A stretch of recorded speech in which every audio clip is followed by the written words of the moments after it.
Shalom. कैसे हैं आप लोग? आज हम नया नियम में हम शुरू करेंगे। Hallelujah hallelujah. नया नियम शुरू करने के लिए मैं आपके साथ कुछ बातें फिर याद करना चाहूँगा। पुराना नियम में हम कहते हैं 5, 12, 5, 5, 12। याद है आप लोग?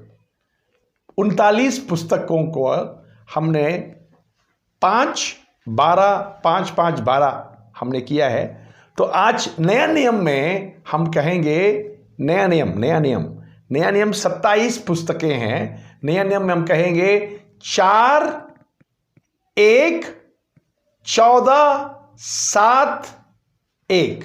बोलिए 4, 1, 14, 7, 1। बोलिए मेरे पीछे बोलिए 4, 1, 14, 7, 1। ये नया नियम है। हालेलुया। आज हम आपके साथ गॉस्पेल की गॉस्पेल स्टेज के बारे में हम देखेंगे। उत्पत्ति की शुरुआत में उत्पत्ति 1 अध्याय के 26 आयत में ऐसा लिखा है, परमेश्वर ने इंसान को अपने स्वरूप में बनाया। ये पुराना नियम था। नया नियम में यूहन्ना 1:14 में परमेश्वर ने इंसान का रूप में पैदा हुआ। पुराना नियम में परमेश्वर ने इंसान को अपने रूप दिया। नया नियम में परमेश्वर ने इंसान के रूप लिया। ये नया नियम और पुराना नियम के बीच की फासला है। अभी पुराना नियम और नया नियम के बीच में 400 साल 396 BC यीशु मसीह की पहले 396 साल पहले मलाकी होते थे। यीशु मसीह की पहले 396 साल। तो यीशु मसीह जब प्रचार में आया तो 400 साल। ये 400 साल कोई भी नबी नहीं था, कोई भी प्रचारक नहीं थे। मलाकी के बाद जो नबी आया था वो था यूहन्ना बपतिस्मा देने वाला यूहन्ना। और वो दोनों का गैप में 400 साल था। 400 साल तक इज़राइल को परमेश्वर की कोई शब्द परमेश्वर ने नबियों के द्वारा, भविष्यद्वक्ताओं के द्वारा नहीं दिया। 400 साल बाद यूहन्ना आया, पश्चाताप की शिक्षा एनम की जगह में दिया। एनम में पानी था, वहां पानी थे और वहां लोग बपतिस्मा लेते थे। यूहन्ना की बपतिस्मा उसमें आपको जानना चाहिए, ये यहूदियों की एक बाग है, उनकी धार्मिकता की एक बाग है, एक साइट है बपतिस्मा लेना। वो बपतिस्मा जो है दिया नहीं जाते थे अपने आप, जैसे हमारे रिवर गैंजिस में यहाँ ये जो गंगा में स्नान करते थे लोग, अपने आप डूबते थे। वो बपतिस्मा यूहन्ना प्रचार करते थे और लोग अपने आप के डुबकी मार के जाते थे। तो ये जो है पश्चाताप की बपतिस्मा है, पश्चाताप की बपतिस्मा। अभी यूहन्ना आया था 400 साल बाद। मैं आपके साथ देखना चाहेंगे नया नियम के बारे में। नया नियम क्या चीज़ है, क्यों इसको नया नियम बुलाता है, हम पढ़ेंगे। 1 कुरिन्थियों 11 अध्याय 25 आयत। ये नया नियम क्यों बुलाता है, क्यों इसको नया नियम कहता है?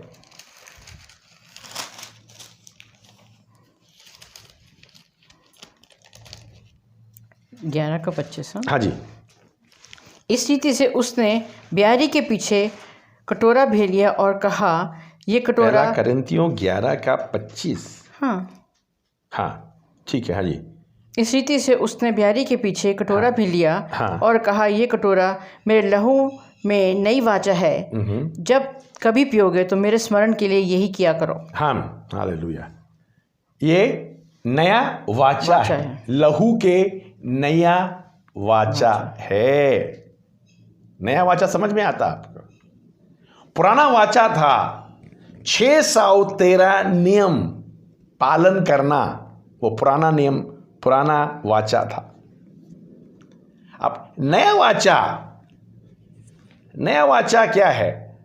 अब यहां जानवर नहीं, यहां नियम नहीं, यहां यीशु मसीह के लहू और पवित्र आत्मा के द्वारा नया नियम हुआ है।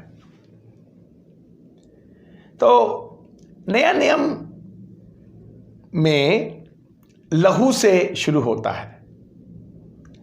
ऐसा देखा जाए एक तरफ से मत्ती, मार्कुस, लूका, यूहन्ना हमारे बाइबल में नया नियम में है वो पुस्तक। मगर एक बात आपको बता दूं, यीशु मसीह के मौत के बाद नया नियम शुरू हुआ है। तो नियम के मुताबिक देखेंगे वो पुराना नियम ही था। मत्ती, मार्कुस, लूका, यूहन्ना जो है पुराना नियम ही था, मगर यीशु मसीह के कारण हमें नया नियम में उसको गिना जाता है। मगर यीशु मसीह के लहू बहाने के बाद नया नियम शुरू हुआ है, ये आप याद रखिएगा। अभी नया नियम में यीशु मसीह को मरना क्यों पड़ा, ये भी बहुत ही जानकारी रखना ज़रूरत है। हम आपके साथ देखेंगे, आप मेरे साथ देखिए इब्रानी 9 अध्याय की 16 से 20। इब्रानी 9 अध्याय की 16 से 20।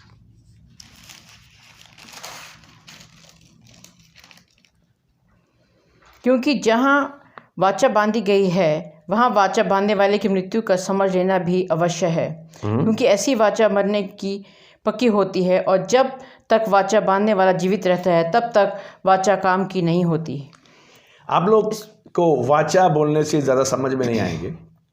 मैं आपको आजकल की शब्द में बताऊं, विल राइटिंग, ठीक है। अभी पिताजी जो है, अभी गुजरने से पहले विल लिख कर गया, विल लिख कर गया।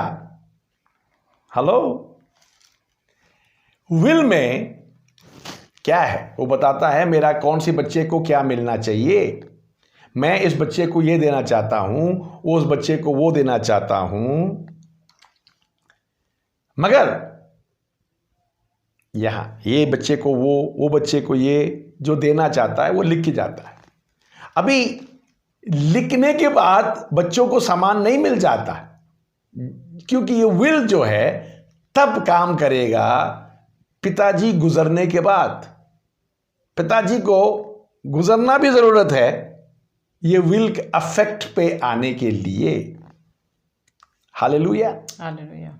आपको मालूम है ये विल लिखना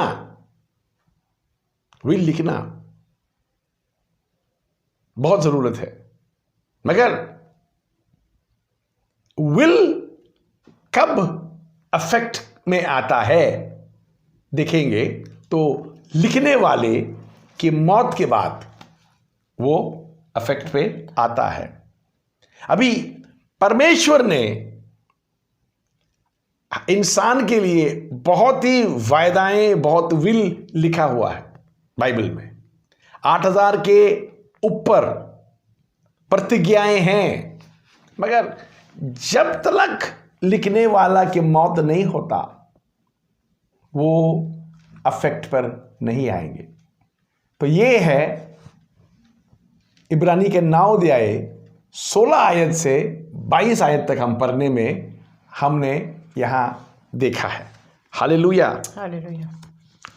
अभी आपके साथ पढ़ना चाहूंगा इब्रानी 10 अध्याय की 15 से 18। इब्रानी 10 अध्याय की 15 से 18। और पवित्र आत्मा भी हमें यही गवाही देता है, क्योंकि उसने पहले कहा था कि प्रभु कहता है कि जो वाचा मैं उन दिनों के बाद उनसे बांधूंगा वो ये है कि मैं अपनी व्यवस्था को उनके हृदय पर लिखूंगा और मैं उनके विवेक में डालूंगा। फिर वो ये कहता है कि मैं उनके पापों को और उनके अधर्म के कामों को फिर कभी स्मरण ना करूंगा, और जब इनकी क्षमा हो गई है तो फिर पाप का बलिदान नहीं रहा। परमेश्वर ने देखा है, ये इस्राएल हो या इंसान, अपने समझ में, ताकत में परमेश्वर की नियम पालन नहीं कर सकते। हाँ, नहीं कर सकते। अब देखिए, कहीं भी लिखा होता, यहां नई पेंट किया होता, नई पेंट किया होता, और वहां लिखा हो, साइन बोर्ड लिखा हो, वेट पेंट डोंट टच, रंग गीला है मत छूना, लिख लीजिए उधर। और आप क्या मिलेगा मालूम है? लोग आएंगे, छू कर बोले अब गीला है, छू के जरूर बोलेंगे अब गीला है। आप जो बात मना करता है, लोगों को वही काम करने की शौक पैदा होता है। जो बातों को आप मना नहीं करता है, वो बातों को करना भी नहीं चाहेंगे। आप करने के लिए बोलिए, ये काम करिए, नहीं करेंगे। नहीं करने के लिए बोलिए, जरूर करेंगे लोग। ये इंसान का फितरत है। अभी परमेश्वर ने देखा, जैसे हम इब्रानी का 10 अध्याय 15 से 18 आपके साथ पढ़ते हैं, तो परमेश्वर ने देखा, हालेलुया। क्या देखा परमेश्वर ने? परमेश्वर ने देखा इंसान को नियम पालन करना मुश्किल है, और पाप क्षमा होना और पाप से दूर होना भी मुश्किल है। तो परमेश्वर ने क्या किया? यीशु मसीह की कुर्बानी होकर हमारे पापों की क्षमा हुआ, उसके लहू से पापों को धोया। मगर उसके बाद मालूम है क्या हुआ? आपको बताऊं क्या हुआ? उसके बाद ये हुआ, हालेलुया। उसके बाद ये हुआ,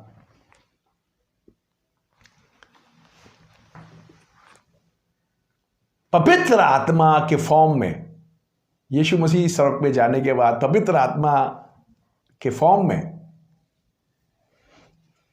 हमारे अंदर में वास किया, और हमें परमेश्वर की वचन जो है हमारे हृदयों में, हमारे मन के अंदरों की आत्मा में लिख डाला।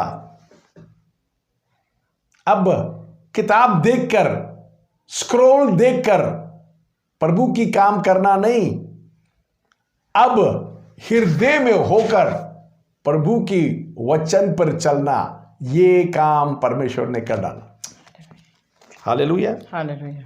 अभी आपके साथ में ये गॉस्पल की बारे में थोड़ा सा देखना चाहूँगा। अभी ये काम कैसे हुआ? यीशु मसीह आने की वजह क्या था, हम देखेंगे। पहला कुरिन्थियों 15 अध्याय की 22 आयत में लिखा है, आदम में सब मरता है। आप देखिए, आपके बाइबल में ऐसा ही लिखा है, पहला कुरिन्थियों 15 अध्याय की 22 आयत। जैसे आदम में सब मरते हैं, वैसे ही मसीह में सब जी उठेंगे। हाँ, आदम में सब मरते हैं, मसीह में सब जी उठेंगे। हम आगे आपके साथ 45 आयत पढ़ना चाहूंगा।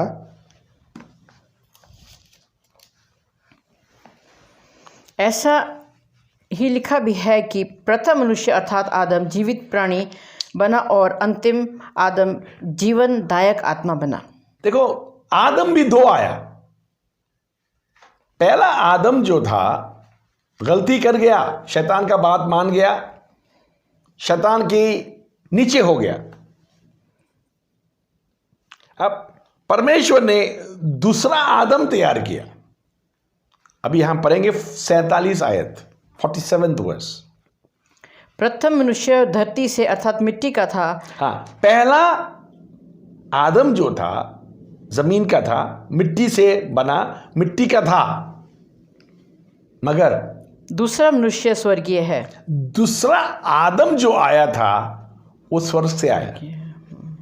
कितनी फर्क है। पहला आदम शरीर मिट्टी का था, जमीन के थे। दूसरा आदम स्वर्ग से आया, वो है प्रभु यीशु मसीह। Hallelujah, hallelujah. अभी पहला आदम शारीरिक था, शारीरिक बन गया, तो परमेश्वर को एक अपने आप शरीर में तैयार करना पड़ा इंसान बनकर। जैसे उत्पत्ति में परमेश्वर ने इंसान को अपना रूप दिया, मगर नया नियम में परमेश्वर ने इंसान का रूप लेके दुनिया आया। In the Old Testament, Genesis stage, God created men in His image, but in the Gospels, God took the image of men and was born on earth. Hallelujah. Hallelujah. ये बहुत ही खास वचन है, वचन बात है। मैं आपके साथ बात करना चाहूँगा इब्रानी 9 अध्याय की 22 आयत। इब्रानी 9 अध्याय की 22 आयत।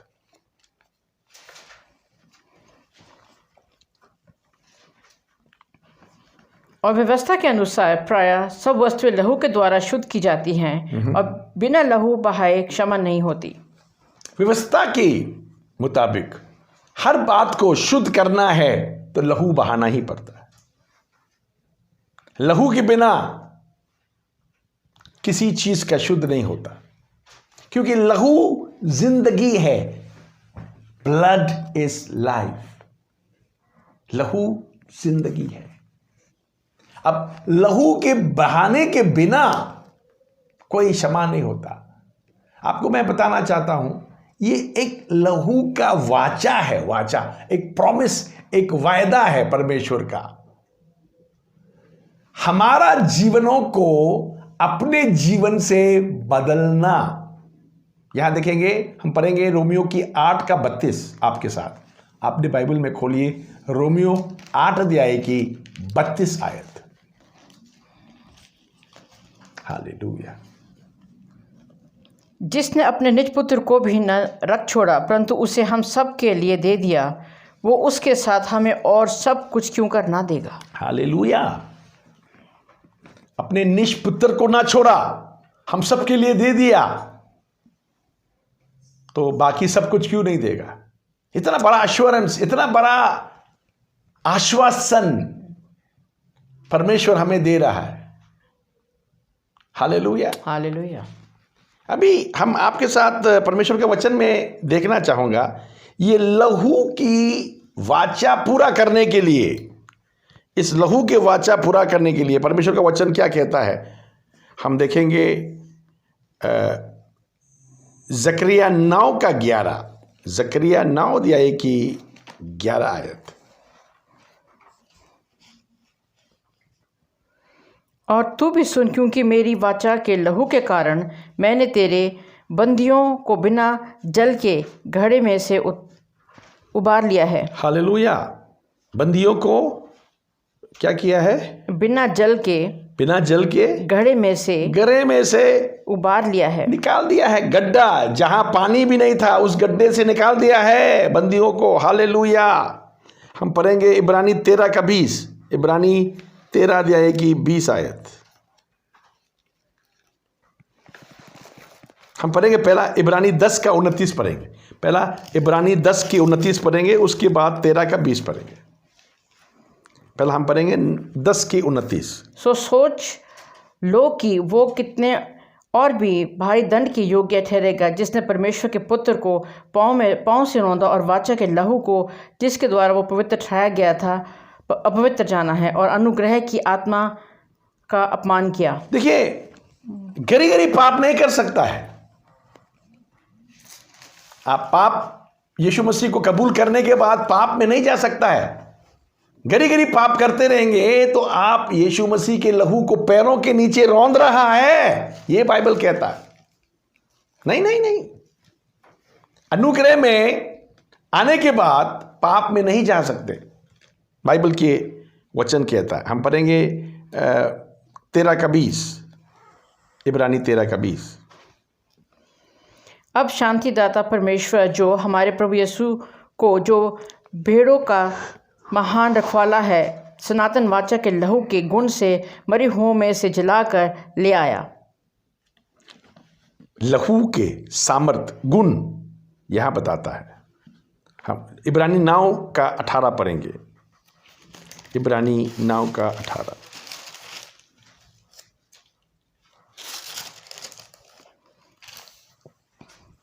इसलिए पहली वाचा भी बिना लहू के नहीं बांधी गई।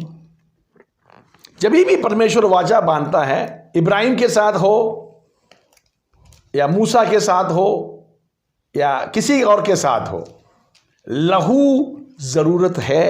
लहू के बिना वाचा नहीं बाना जाता है। Hallelujah hallelujah. यहां हम देखते हैं इब्रानी 9:20। और कहा कि ये उस वाचा का लहू है जिसकी आगे परमेश्वर ने तुम्हारे लिए दी है। हालेलुया, ये वाचा का लहू है, परमेश्वर ने तुम्हारे लिए दी। अभी नया नियम शुरू होने वाला है। अभी नया नियम में पहला 4 पुस्तक को हम कहता है सुसमाचार, इसको हम कहता है सुसमाचार।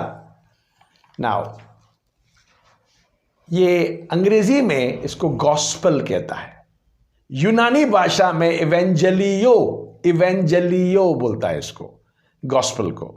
अभी गॉस्पल जो है ये एंग्लो सैक्सन शब्द है, 2 शब्द को मिलाया हुआ है। एक तो गॉड,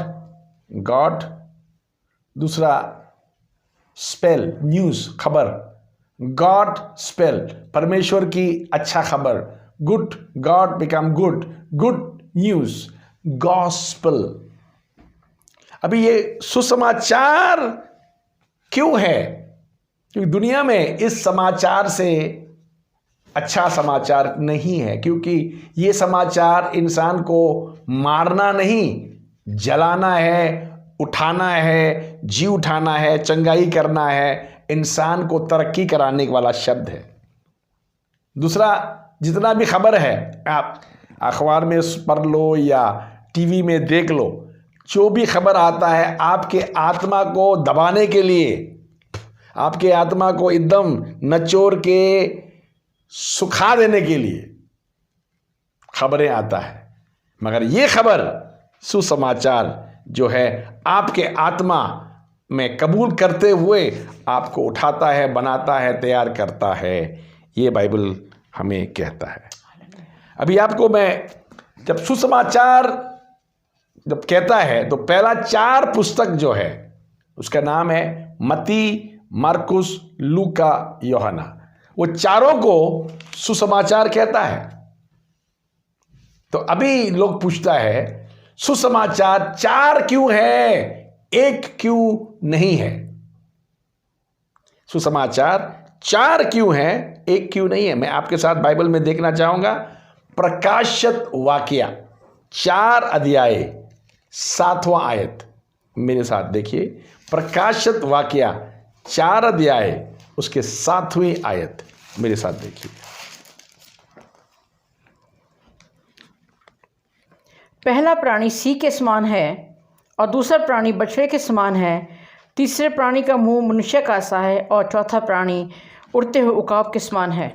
ये खेरूब के मानी है फरिश्ता।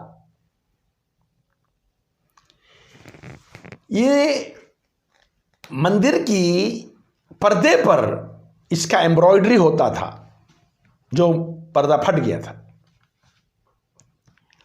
ये 4 प्राणी जो है इनकी शक्ल देखिएगा। पहला प्राणी इसका शक्ल है सिंह के समान, सिंह। दूसरा प्राणी बछड़े बछड़ा, तीसरा प्राणी मनुष्य का मनुष्य, और चौथा प्राणी उकाब। उकाब। देखो 4 प्राणी है, चारों का शक्ल, एक है सिंह लायन जो बबर शेर, दूसरा बछड़ा गाय का बच्चा, और तीसरा इंसान, और चौथा उकाब। ये 4 शक्ल हम देखता है। किसकी शक्ल है ये 4 शक्ल? ये 4 शक्ल जो है प्रभु यीशु मसीह की चरित्र को पूरा करता है। प्रभु यीशु मसीह की चरित्र को ये 4 शक्लें पूरा करता है। कैसे? अभी मत्ती, मार्कुस, लूका, यूहन्ना, इन्होंने ये 4 बातों को लिया है। मत्ती ने बब्बर शेर सिंह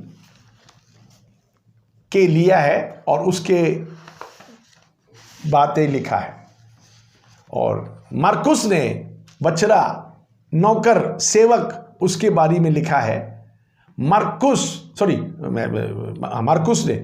ने सेवक के बारे में लिखा है। लूका ने इंसान के बारे में लिखा है, और यूहन्ना ने परमेश्वर की बारे में लिखा है। यीशु मसीह में ये 4 बातें हैं। यीशु मसीह राजाओं का राजा है, मत्ती। मार्कुस अच्छा सेवक है वो। लूका इंसान, पूरा इंसान था, काबिल इंसान था। और चौथा काबिल परमेश्वर है वो। Hallelujah, hallelujah. तो अभी मत्ती ने वो लिखा है, यीशु मसीह राजा है। क्यों? सिंह जंगल का राजा है, तो मत्ती लिखना चाहता है यीशु मसीह राजाओं का राजा है। मत्ती में आपको, कल हम मत्ती में जाएंगे तो मैं बताऊंगा मत्ती से यीशु मसीह को राजाओं के बारे में क्या ओहदा दिया हुआ है। मरकुस बछड़ा बड़ा होने के बाद बैल बनता है। बैल बनने के बाद क्या करता है? बोझ उठाता है। यीशु मसीह को बोझ उठाने वाला बछड़ा बताया हुआ है। बोझ उठाने वाला, इंसान का पापों का बोझ उठाएगा वो। इसके बाद लूका में यीशु मसीह को इंसान का शक्ल दिखाता है। यहां सन ऑफ मैन, मनुष्य का पुत्र, यहां लूका में यीशु मसीह को दिखाता है। और यूहन्ना में परमेश्वर की रूप दिखाता है यीशु मसीह। यूहन्ना में ही यीशु मसीह ने कहा मैं परमेश्वर हूं, कहीं और नहीं बताया है। यूहन्ना की पुस्तक में ही हम देख सकता है यीशु मसीह परमेश्वर है। तो कल हम मत्ती की इंजील में जाएंगे आपके साथ, और हम शुरू हो जाएंगे। आज मैं आपके साथ बोलना चाहूँगा, ये दाहिना हाथ, बायां हाथ आपने बोल चुका है 5 12 5 5 12, ये है पुराना नियम, ख़त्म हो चुका है। अभी नया नियम में हम आता है, अभी 4 1 14 7 1, ये 5 बोले मेरे साथ, 4 1 14 7 1। शालोम, प्रभु आपके साथ हो। हम